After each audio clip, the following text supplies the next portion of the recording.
Hello everyone, welcome back to my channel Shreshtha Kannada vlogs. ಎಲ್ಲರೂ ಹೇಗಿದ್ದೀರಾ? ನಾನಂತೂ ತುಂಬಾ ಚೆನ್ನಾಗಿದ್ದೀನಿ. ನೀವೆಲ್ಲ ಚೆನ್ನಾಗಿದ್ದೀರಾ ಅಂತ ಭಾವಿಸ್ತಾ ಈ ಒಂದು ವ್ಲಾಗ್ನ ಸ್ಟಾರ್ಟ್ ಮಾಡ್ತಾ ಇದ್ದೀನಿ.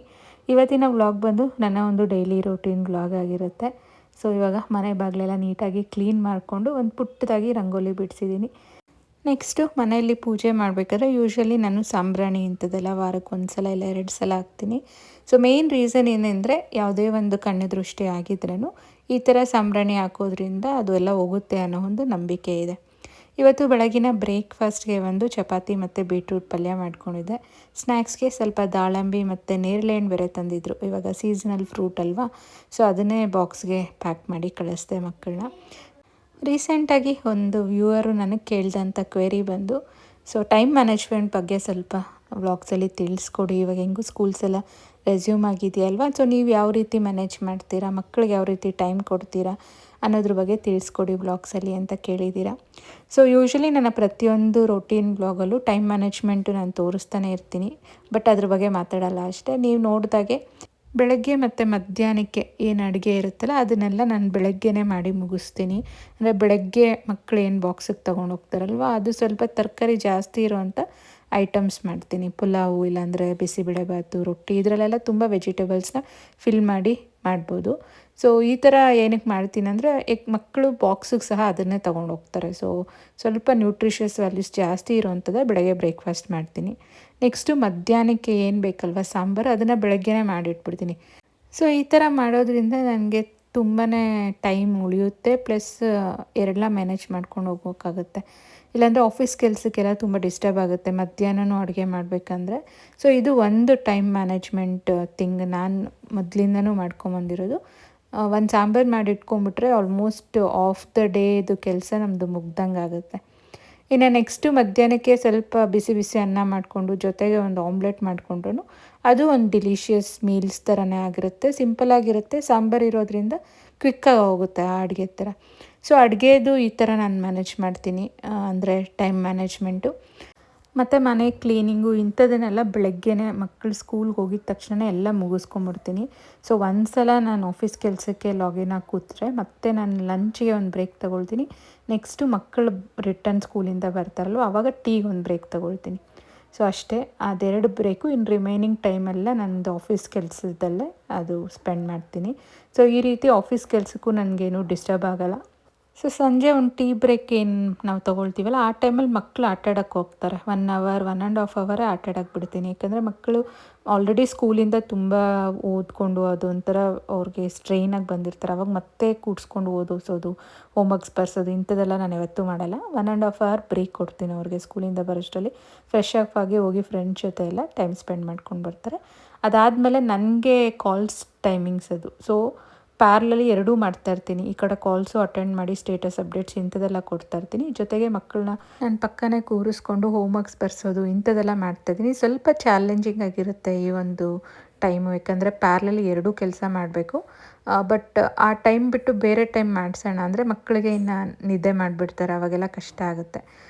ಸೊ ಇನ್ನು ರಿಮೈನಿಂಗ್ ವೀಕೆಂಡ್ಸಲ್ಲಿ ಸ್ವಲ್ಪ ಈ ಕಾನ್ಸೆಪ್ಟ್ಸ್ ಅರ್ಥ ಮಾಡಿಸೋದು ಇಂಥದನ್ನೆಲ್ಲ ಆವಾಗ ಸ್ಪೆಂಡ್ ಮಾಡ್ತೀನಿ. ರೆಗ್ಯುಲರ್ ವರ್ಕಿಂಗ್ ಡೇಸಲ್ಲಿ ಆಗಲ್ಲ.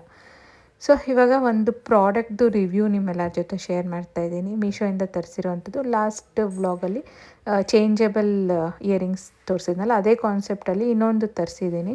ಸೊ ಇದು ಒಂದು ಸ್ಟಡ್ಸ್, ಚೇಂಜಬಲ್ ಸ್ಟಡ್ಸ್ ಥರ ನೀವು ಯೂಸ್ ಮಾಡ್ಬೋದು.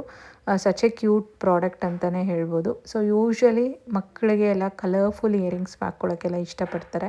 ಬಟ್ ಕೆಲವೊಂದು ಮಕ್ಕಳಿಗೆ ಏನಿರುತ್ತೆ ಅಂದರೆ ಸ್ಕಿನ್ ತುಂಬ ಸೆನ್ಸಿಟಿವ್ ಇರುತ್ತೆ. ಆರ್ಟಿಫಿಷಿಯಲ್ಲು ಇಂಥದ್ದೆಲ್ಲ ಟಚ್ ಆದ್ರೂ ಹುಣ್ಣಾಗ್ಬಿಡುತ್ತೆ. ನಂದು ನನ್ನ ಮಗಳದು ತುಂಬ ಸೆನ್ಸಿಟಿವ್ ಸ್ಕಿನ್ನು. ಸೊ ಆದಷ್ಟು ಗೋಲ್ಡೇ ಪ್ರಿಫರ್ ಮಾಡ್ತೀವಿ.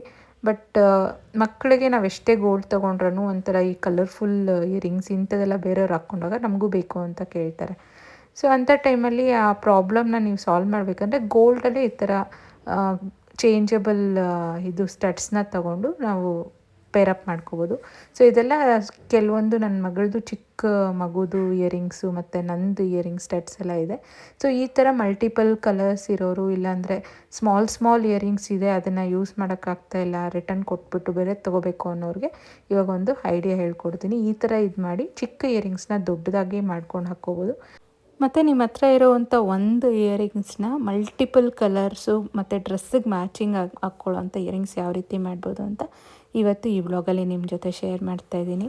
ಸೊ ಇಲ್ಲಿ ಒಂದು ಕಲರ್ಫುಲ್ ಬ್ಯಾಕ್ ಫ್ಲವರ್ಸ್ನ ತರಿಸಿದ್ದೀನಿ. ಇದೆಲ್ಲ ಜ್ಯುವೆಲರಿ ಮೇಕಿಂಗಿಗೆ ಬೇಕಾಗಿರೋವಂಥ ಒಂದು ಮೆಟೀರಿಯಲು, ಅದನ್ನು ಪ್ಲೇಟ್ಸ್ ಥರ ಯೂಸ್ ಮಾಡ್ತಾಯಿದ್ದೀನಿ. ಸೊ ಜಸ್ಟ್ ಸ್ಟಡ್ ನೀವು ಹಾಕ್ಕೋಬೋದು, ಇಲ್ಲಾಂದರೆ ಹ್ಯಾಂಗಿಂಗ್ಸ್ ಥರ ಈ ಥರ ಹಾಕ್ಕೊಂಡ್ರೆ ಇನ್ನೂ ಗ್ರ್ಯಾಂಡಾಗಿ ಕಾಣುತ್ತೆ. ಸೊ ಇವಾಗ ಈ ಥರ ಹ್ಯಾಂಗಿಂಗ್ಸ್ ಹಾಕಿ ತೋರಿಸ್ತೀನಿ ಅದು ಯಾವ ರೀತಿ ಕಾಣುತ್ತೆ ಅಂತ ಆ ಒಂದು ಫ್ಲವರ್ಗೆ. ಸೊ ಈ ಥರ ಹ್ಯಾಂಗಿಂಗ್ಸು ನಿಮಗೆ ಜಸ್ಟು 1/2 ಗ್ರಾಮಲ್ಲೇ ಇಲ್ಲ 1 ಗ್ರಾಮಲ್ಲಿ 2 ಹ್ಯಾಂಗಿಂಗ್ಸ್ ಬರುತ್ತೆ. ಸೊ ಈ ಥರ ಮಾಡ್ಕೊಳ್ಳೋದ್ರಿಂದ ಏನಾಗುತ್ತೆ ಅಂದರೆ ನೋಡಿ, ಪರ್ಪಲ್ ಡ್ರೆಸ್ ಹಾಕ್ಕೊಂಡಾಗ ಈ ಥರ ಪರ್ಪಲ್ ಫ್ಲವರ್ಸ್ ಥರ ಸ್ಟಡ್ಸ್ನ ನೀವು ಪೇರಪ್ ಮಾಡಿ ಹಾಕ್ಕೋಬೋದು. ಸೊ ಇಷ್ಟೇ ಹೇಳ್ದಿರ ನಿಮ್ಮ ಹತ್ರ ಏನಾದರೂ ಒಂದು ರಿಂಗ್ಸ್ ಥರ ಏನಾದರೂ ಇದ್ದರೆ, ಅಂದರೆ ಯೂಶ್ವಲಿ ಚಿಕ್ಕ ಮಕ್ಕಳಿರೋರ ಮನೇಲಿ ಈ ಥರ ರಿಂಗ್ಸ್ ಇರುತ್ತೆ. ಸೊ ಈ ಥರ ರಿಂಗ್ಸ್ ಇರೋದನ್ನು ಒಂದು ಫ್ಲವರ್ ಅಟ್ಯಾಚ್ ಮಾಡಿದ್ರೆ ಅದು ಪೆಂಡೆಂಟ್ ಆಗುತ್ತೆ ನಿಮಗೆ. ಸೊ ಈ ಥರ ಮಾಡ್ಕೊಳ್ಳೋದ್ರಿಂದ ಏನಾಗುತ್ತೆ ಅಂದರೆ ಇಯರಿಂಗ್ಸ್ ವಿತ್ ಒಂದು ಪೆಂಡೆಂಟ್ ಸೆಟ್ ಥರ ಆಗುತ್ತೆ. ಇದು ಹಾಕ್ಕೊಂಡಾಗಂತೂ ತುಂಬ ಚೆನ್ನಾಗಿ ಕಾಣುತ್ತೆ. ಯಾವ ರೀತಿ ವೇರ್ ಮಾಡಿದಾಗ ಕಾಣುತ್ತೆ ಅಂತ ನೆಕ್ಸ್ಟ್ ತೋರಿಸ್ತೀನಿ. ಸೊ ಇವಾಗ ಈ ಒಂದು ಇಯರಿಂಗ್ಸ್ಗೆ ಜಸ್ಟ್ ಫ್ಲವರ್ಸ್ನ ಅಟ್ಯಾಚ್ ಮಾಡ್ಕೊಂಡು ಸಹ ನೀವು ಹಾಕ್ಕೋಬೋದು. ಇದು ಸಿಂಪಲ್ ಇಯರಿಂಗ್ಸ್ ಆಗುತ್ತೆ. ಇಲ್ಲಾಂದರೆ ಇದು ಒಂದನ್ನೇನು ಬೇಕಾದ್ರೆ ನೀವು ಪೆಂಡೆಂಟ್ ಮಾಡ್ಕೋಬೋದು. ಸೊ ಇವಾಗ ಸೇಮ್ ಇಯರಿಂಗ್ಸ್ನ ಡಿಫ್ರೆಂಟ್ ಬ್ಯಾಕ್ದು ಫ್ಲವರ್ಸ್ ಚೇಂಜ್ ಮಾಡಿದ್ರೆ ಕಲರ್ ಚೇಂಜಸ್ಸು ಯಾವ ರೀತಿ ಕಾಣುತ್ತೆ ಅಂತ ತೋರಿಸ್ತಾ ಇದ್ದೀನಿ. ಸೊ ನೋಡಿ, ಬ್ಲೂ, ಪಿಂಕ್ ಮತ್ತು ರೆಡ್ ಆ್ಯಡ್ ಮಾಡಿದ್ದೀನಿ. ಮತ್ತು ಸ್ಕಿನ್ ಕಲರ್ ಇದೊಂಥರ ಪೀಚ್ ಕಲರ್ ಇದೆ, ಇದನ್ನು ಆ್ಯಡ್ ಮಾಡಿದ್ದೀನಿ. ತುಂಬ ಬ್ಯೂಟಿಫುಲ್ಲಾಗಿ ಕಾಣುತ್ತೆ. ಬಿಟ್ಟರೆ ಯೆಲ್ಲೋ ಆ್ಯಡ್ ಮಾಡಿದ್ದೀನಿ. ಸೊ ಪರ್ಲ್ ಸೆಟ್ಟನ್ನ ತೋರಿಸಿದ್ನಲ್ಲ, ಅದೇ ಥರ ಇವಾಗ ಗ್ರೀನ್ ಕಲರ್ ಒಂದು ಸಿಂಗಲ್ ಕಲರ್ ಸ್ಟೆಡ್ ಇದೆಯಲ್ಲ, ಅದನ್ನು ಯಾವ ರೀತಿ ಮಾಡಿದ್ದೀನಿ ಅಂತ ತೋರಿಸಿ. ಈ ಥರ ಒಂದು ಪೆಂಡೆಂಟ್ ಇತ್ತು, ಅದನ್ನು ಇದ್ರ ಜೊತೆ ಅಟ್ಯಾಚ್ ಮಾಡೋದ್ರಿಂದ ಎಲ್ಲೋ ಒಂದು ಗ್ರೀನ್ ಪೆಂಡೆಂಟ್ ಆಗಿದೆ ನೋಡಿ. ಸೊ ನಿಮ್ಮ ಹತ್ರ ಕಲರ್ ಸ್ಯಾರಿ ಬಂದು ಯೆಲ್ಲೋ ವಿತ್ ಗ್ರೀನ್ ಇದೆ, ಇಲ್ಲ ಪಿಂಕ್ ವಿತ್ ಗ್ರೀನ್ ಇದೆ, ಪರ್ಪಲ್ ವಿತ್ ಗ್ರೀನ್ ಇದೆ ಅಂದರೆ ಯಾವ ಕಲರ್ ಕಾಂಬಿನೇಷನ್ ನೀವು ಡ್ರೆಸ್ ಹಾಕ್ಕೊಳ್ತೀರೋ ಇಲ್ಲ ಸ್ಯಾರಿ ಹಾಕ್ಕೊಳ್ತೀರೋ, ಈ ಥರ mix and match different colour studs ಜೊತೆ ಸೇಮ್ ಬ್ಯಾಕ್ ಪ್ಲೇಟ್ಸ್ನ ಚೇಂಜ್ ಮಾಡಿಕೊಂಡು ನೀವು ವೇರ್ ಮಾಡ್ಬೋದು. ತುಂಬ ಬ್ಯೂಟಿಫುಲ್ಲಾಗಿ ಕಾಣುತ್ತೆ. ಸೊ ಎಷ್ಟೊಂದು ಇಯರಿಂಗ್ಸ್ ತೊಗೊಳೋದಕ್ಕೆ ಬದಲು ಒಂದು ಇಯರಿಂಗ್ಸ್, ಸ್ಮಾಲ್ ಇಯರಿಂಗ್ಸ್ ಇಟ್ಕೊಂಡು ಈ ಥರ ಕಲರ್ಫುಲ್ ನಿಮ್ಮ ಒಂದು ಡ್ರೆಸ್ಗೆ ಇಲ್ಲ ಸ್ಯಾರಿಗೆ ಮ್ಯಾಚಿಂಗ್ ಈ ಥರ ಚೇಂಜ್ ಮಾಡಿಕೊಂಡು ವೇರ್ ಮಾಡ್ಬೋದು. So blue and green combination ನೋಡಿ ಇಲ್ಲಿ ಹಾಕಿತಾ ಇದ್ದೀನಿ. ಆ ಥರ ಡ್ರೆಸ್ ಇದ್ದರೆ ಆ ಥರನೂ ಮಾಡ್ಬೋದು. ಸೊ ಇದೆಲ್ಲ ಗ್ರೀನ್ ಕಲರ್ ಮಧ್ಯ ಸ್ಟೆಡ್ ಹಾಕೋದ್ರಿಂದ ಬರೋವಂಥ ಕಲರ್ಸ್. ಸೊ ಇದು ಯಾವುದೂ ಇಲ್ಲ, ನಮ್ಮ ಹತ್ರ ಪುಟಾಣಿದ ಮಗುದು ಒಂದು ಇಯರಿಂಗ್ಸ್ ಇದೆ, ಇದನ್ನು ಹಾಕ್ಬಿಡ್ಬೇಕು ಅಂತಿದ್ರೆ ಸೊ ಇದನ್ನು ಯೂಸ್ ಮಾಡಿಕೊಂಡು ಒಂದು ಸಿಂಪಲ್ ಇಯರಿಂಗ್ಸ್ ಇಲ್ಲಿ ಮಾಡಿದ್ದೀನಿ ನೋಡಿ. ಸೊ ಏನು ಜಸ್ಟ್ ಆ ಒಂದು ಇಯರಿಂಗ್ಸ್ಗೆ ಬ್ಯಾಕ್ ಸ್ಟೆಡ್ ಮಾಡಿದ್ರೆ ದೊಡ್ಡ ಇಯರಿಂಗ್ ಆಗೋಗುತ್ತೆ. ಸೊ ಇದು ಸಹ ತುಂಬ ಚೆನ್ನಾಗಿ ಕಾಣುತ್ತೆ. ಸ್ಮಾಲ್ ಇಯರಿಂಗ್ಸ್ ಇದ್ರೂ ಅದನ್ನು ಹಾಕ್ದಿರ ಈ ಥರ ಬ್ಯಾಕ್ ಪ್ಲೇಟ್ಸ್ ಇನ್ನೂ ಕ್ವಾಲಿಟಿ ಚೆನ್ನಾಗಿರೋದು ನಿಮಗೆ ಸಿಕ್ಕಿದ್ರೆ ಈ ಥರ ಐಡಿಯಾ ಮಾಡಿ ವೆರೈಟೀಸ್ ಆಫ್ ಕಲರ್ಸ್ದು ಪ್ಲೇಟ್ಸ್ ತೊಗೊಂಡು ಈ ಥರ ಮಾಡ್ಕೊಳ್ಳಿ. ಸೊ ಇದು ಅಕ್ರೈಲಿಕ್ ಗ್ಲಾಸ್ ಮೆಟೀರಿಯಲು, ತುಂಬ ಏನು ಒಳ್ಳೆ ಕ್ವಾಲಿಟಿ ಅಂತ ನಾನು ಹೇಳಲ್ಲ. But once in a while ಈ ಥರ ಮ್ಯಾಚಿಂಗ್ ಹಾಕ್ಕೊಳ್ಳೋದಕ್ಕೆ ತುಂಬ ದುಡ್ಡು ಕೊಡ್ದಿರ 100 ರೂಪೀಸ್ ಅಷ್ಟರಲ್ಲಿ ಎಷ್ಟು ಕಲರ್ಫುಲ್ ಇಯರಿಂಗ್ಸ್ ಮಾಡ್ಕೋಬೋದು ಅಂದರೆ ಯಾಕೆ ಮಾಡಬಾರ್ದು ಹೇಳಿ. ಸೊ ಆ ಥರ ಕಾನ್ಸೆಪ್ಟಲ್ಲಿ ತರಿಸಿರೋವಂಥದ್ದು. ಸೊ ನಿಮ್ಮ ಹತ್ರ ಇಯರಿಂಗ್ಸ್ ಇಲ್ಲ ಅಂದಾಗ ಈ ನೋಸ್ ಪಿನ್ಸ್ ಸ್ಮಾಲ್ ಇರುತ್ತಲ್ಲ, ಅದಕ್ಕೂ ಪೇರಪ್ ಮಾಡಿ ನೀವು ಯೂಸ್ ಮಾಡ್ಬೋದು. ಅದಂತೂ ಸಖತ್ ಕ್ಯೂಟಾಗಿ ಸ್ಮಾಲಾಗಿ ಕಾಣುತ್ತೆ ನೋಡಿ.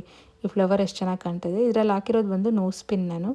ಸೊ ಈ ಥರ ತುಂಬಾ ವೆರೈಟೀಸ್ ಆಫ್ ಇಯರಿಂಗ್ಸ್ ಮಾಡ್ಕೋಬೋದು ಮತ್ತು ತುಂಬ ಡಿಫ್ರೆಂಟ್ ಕಲರ್ ಕಾಂಬಿನೇಷನ್ಸಲ್ಲಿ ನಿಮ್ಗೆ ಇಷ್ಟ ಬಂದಿರೋದ್ರಲ್ಲಿ ಮಾಡ್ಕೋಬೋದು.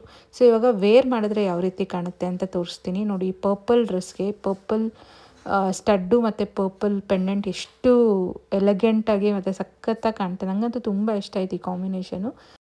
ಸೊ ಇದೇ ಥರ ಇವಾಗ ಪಿಂಕ್ ಕಲರ್ ಹಾಕ್ಕೊಂಡಾಗ ಯಾವ ರೀತಿ ಕಾಣುತ್ತೆ ಅಂತ ನೋಡಿ. ಇದು ಜಸ್ಟ್ ನೋಸ್ ಪಿನ್ ಹಾಕಿರೋದು ನೋಡಿ, ಎಷ್ಟು ಕ್ಯೂಟಾಗಿ ಕಾಣ್ತಾ ಇದೆ.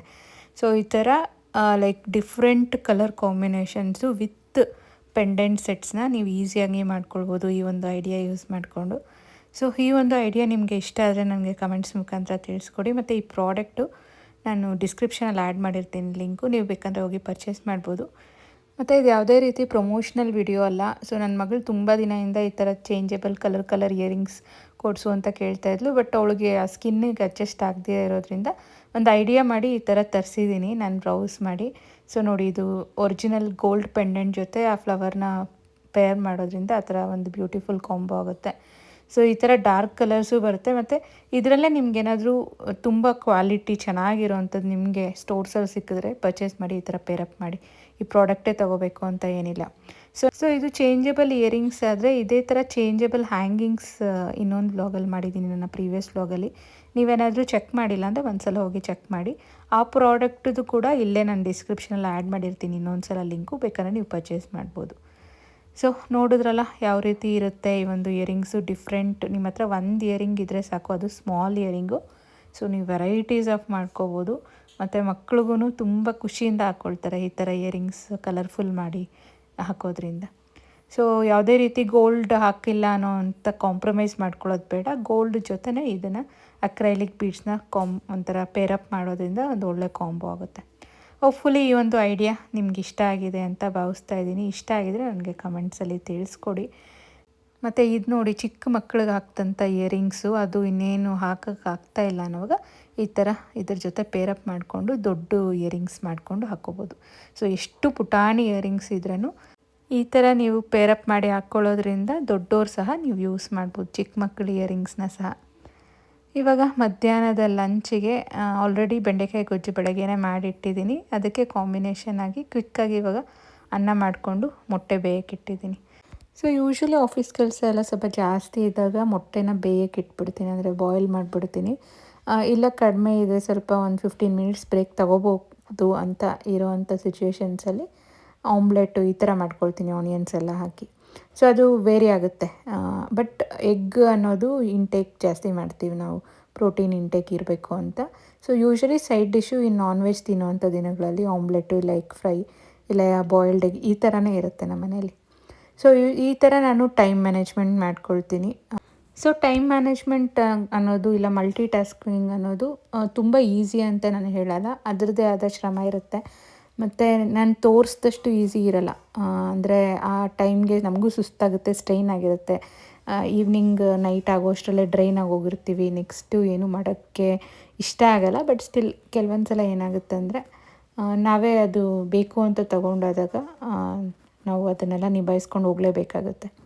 ಸೊ ಹೋಪ್ಫುಲಿ ನಿಮಗೆ ಈ ಒಂದು ವ್ಲಾಗ್ ಇಷ್ಟ ಆಗಿದೆ ಅಂತ ಭಾವಿಸ್ತಾ ಇದ್ದೀನಿ. ನಿಮ್ಮ ಎಲ್ಲ ಕ್ವೆರಿನೂ ಇಲ್ಲಿ ಆನ್ಸರ್ ಮಾಡಿದ್ದೀನಿ ಅಂತ ಸಹ ಭಾವಿಸ್ತಾ ಇದ್ದೀನಿ. ಮಕ್ಕಳ ಸ್ಕೂಲಲ್ಲಿ ನಾಳೆ ಎನ್ವಿರಾನ್ಮೆಂಟಲ್ ಡೇ ಇರೋದ್ರಿಂದ ಒಂದು ಸೀಡ್ ಬಾಲ್ ಮಾಡ್ಕೊಂಬನ್ನಿ ಅಂತ ಹೇಳಿದರು. ಸೊ ಹೆಂಗೂ ನೇರಳೆ ಹಣ್ಣೆಲ್ಲ ತಂದಿದ್ರಲ್ಲ ಹಸ್ಬೆಂಡು, ಸ್ನ್ಯಾಕ್ಸಿಗೆ ಇದೇ ತಿಂದು ಅದು ಬೀಜ ಏನು ಉಳಿಯುತ್ತಲ್ವ ಅದನ್ನು ಸೀಡ್ ಬಾಲ್ ಮಾಡೋಣ ಅಂತ ಇದ್ದೀನಿ. ಸೊ ಯೂಶ್ವಲಿ ಈ ಸೀಡ್ ಬಾಲ್ಸ್ ಈ ಥರ ಹಣ್ಣು ಮತ್ತು ತರಕಾರಿ ಇಲ್ಲಾಂದರೆ ಫ್ರೂಟ್ಸ್ ಈ ಥರದ್ದೇನಾದರೂ ಮಾಡ್ಕೊಂಬನ್ನಿ ಅಂತ ಹೇಳಿದ್ದಾರೆ. ಸೊ ಮಕ್ಕಳಿಗೂ ಅದೊಂಥರ ಎನ್ವಿರಾನ್ಮೆಂಟಲ್ ಡೇಗೆ ಒಂಥರ ಶೇರಿಂಗ್, ಅಂದರೆ ಒಬ್ರಿಗೊಬ್ರು ಗಿಫ್ಟಿಂಗ್ ಥರ ಕೊಟ್ಕೊಳೋಕ್ಕೆ ಹೇಳಿರೋವಂಥ ಒಂದು ಪ್ರಾಜೆಕ್ಟ್ ವರ್ಕು. ಸೊ ಇಲ್ಲೆಲ್ಲ ಸೀಡ್ ಬಾಲ್ ಮಾಡ್ತಾಯಿದ್ದಾರೆ ಮಕ್ಕಳು. ಸೊ ಈ ಥರ ಪ್ರಾಜೆಕ್ಟ್ ವರ್ಕ್ಸು ಮಕ್ಕಳಿಗೆ ಒಂಥರ ಎನ್ವಿರಾನ್ಮೆಂಟದು ವ್ಯಾಲ್ಯೂಸ್ ಇದೆಲ್ಲ ತಿಳಿಸ್ಕೊಡುತ್ತೆ. ಮತ್ತು ಇದೊಂದು ಒಳ್ಳೆ ಇನಿಷಿಯೇಟಿವ್ ಅಂತ ನನಗನ್ನಿಸ್ತು. ಸೊ ನೋಡಿದ್ರಲ್ಲ ಯಾವ ರೀತಿ ಇತ್ತು ನನ್ನ ಒಂದು ದಿನ ಅಂತ. ನಿಮ್ಮೆಲ್ಲರಿಗೂ ಈ ಒಂದು ವ್ಲಾಗ್ ಇಷ್ಟ ಆಗಿದೆ ಅಂತ ಭಾವಿಸ್ತಾ ಇದ್ದೀನಿ. ಕೊನೆ ತನಕ ನೋಡ್ತಾ ಇರೋ ಪ್ರತಿಯೊಬ್ಬರಿಗೂ ಥ್ಯಾಂಕ್ ಯು ಹೇಳ್ತಾ, ಯಾರೆಲ್ಲ ಇನ್ನೂ ನನ್ನ ಚಾನಲ್ಗೆ ಸಬ್ಸ್ಕ್ರೈಬ್ ಮಾಡ್ಕೊಳ್ದಿರ ನೋಡ್ತಾ ಇದ್ದೀರಲ್ಲ, ಫಸ್ಟ್ ಟೈಮ್ ವ್ಯೂವರ್ಸ್ ಆದರೆ ದಯವಿಟ್ಟು ಸಬ್ಸ್ಕ್ರೈಬ್ ಮಾಡ್ಕೊಂಡು ನೋಡಿ ಅಂತ ಹೇಳ್ತಾ ಈ ವ್ಲಾಗ್ನ ನಾನು ಇಲ್ಲಿಗೆ ಮುಗಿಸ್ತಾ ಇದ್ದೀನಿ. ಮತ್ತೆ ಸಿಗೋಣ.